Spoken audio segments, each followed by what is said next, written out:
Hi hello ടെക്വേഡ്സിൻ്റെ പുതിയൊരു വീഡിയോയിലേക്ക് എല്ലാവർക്കും സ്വാഗതം.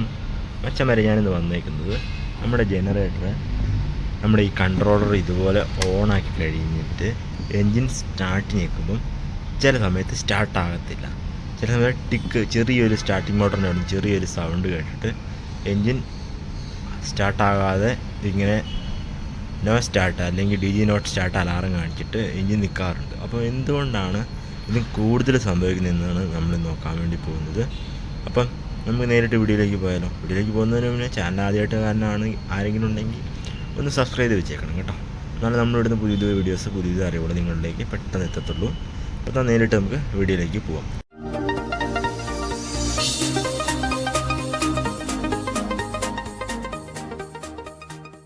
അപ്പോൾ ഞാനിവിടെ കൺട്രോളർ ഓൺ ആക്കിയിട്ടുണ്ട്. അപ്പോൾ ഈ സ്റ്റാർട്ട് കൊടുത്തിട്ടുണ്ട്, ചില സമയത്ത് സ്റ്റാർട്ടാവില്ല. അപ്പോൾ എന്താണെന്ന് നമുക്ക് ജസ്റ്റ് നോക്കാം. നമുക്ക് പാനലൊന്ന് തുറക്കാം.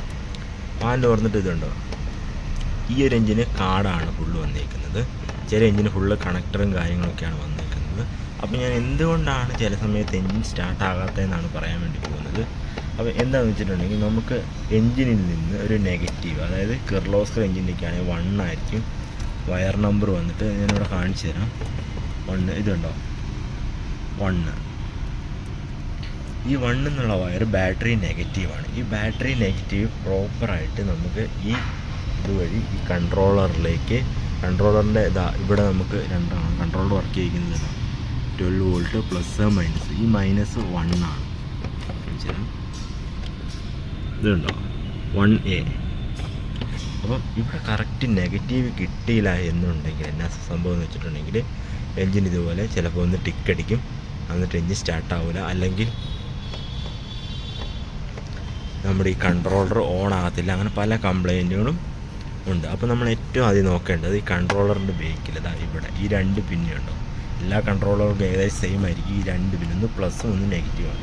ഇവിടെ നെഗറ്റീവ് ഉണ്ടോ എന്ന് ചെക്ക് ചെയ്യും. ഇനി നെഗറ്റീവ് ഉണ്ടോ എന്ന് ഇങ്ങനെ നോക്കുന്നുണ്ടെങ്കിൽ ഏതെങ്കിലും ഒരു പോസിറ്റീവിൽ കൊണ്ടുവച്ചിട്ട് നെഗറ്റീവ് ഇവിടെ നമ്മൾ മൾട്ടിമീറ്റർ എടുത്തിട്ട് നമുക്കിപ്പം പോസിറ്റീവ് നമ്മുടെ NCB ഉണ്ട്, ഇതിൻ്റെ പോസിറ്റീവിൽ നമ്മുടെ മൾട്ടിമീറ്ററിൻ്റെ പോസിറ്റീവ് കൊണ്ടുവച്ചിട്ട് ഇതിൻ്റെ നെഗറ്റീവ് അത് ജസ്റ്റ് പിന്നൊന്ന് ഊരിയിട്ട് ഇതിൻ്റെ നെഗറ്റീവിൽ കൊണ്ട് കുത്തി നോക്കുമ്പോൾ 12 വോൾട്ട് ഉണ്ടോ നോക്കാം. 12 വോൾട്ട് ഇല്ലെങ്കിൽ നമുക്കറിയാം നെഗറ്റീവ് അവിടെ വരുന്നില്ല. അല്ലെങ്കിൽ 12 വോൾട്ടിൽ കുറവാണെങ്കിൽ, അതായത് 10-ന് താഴെയൊക്കെ ആണെങ്കിലും നമുക്ക് കരുതാം അവിടെ പ്രോപ്പറായിട്ട് നെഗറ്റീവ് കിട്ടുന്നില്ല, എവിടെയെങ്കിലും ലൂസ് കോണ്ടാക്റ്റോ അങ്ങനെ കാര്യങ്ങളുണ്ടെന്ന് നമുക്ക് മനസ്സിലാക്കാൻ വേണ്ടി സാധിക്കും. അപ്പോൾ നമ്മൾ ഏറ്റവും ആദ്യം ഇവിടെ നെഗറ്റീവ് ഉണ്ടോ എന്ന് ചെക്ക് ചെയ്യുക. പക്ഷേ വരെ വീഡിയോ നിങ്ങൾക്ക് മനസ്സിലായെന്ന് വിചാരിക്കുന്നു. വീഡിയോ മനസ്സിലായെങ്കിൽ ലൈക്ക് ചെയ്യാൻ മറക്കല്ല കേട്ടോ. അപ്പം ഇതിൽ നല്ലൊരു വീഡിയോ ആയിട്ട് വീണ്ടും കാണാം. അതുവരേക്കും ബൈ.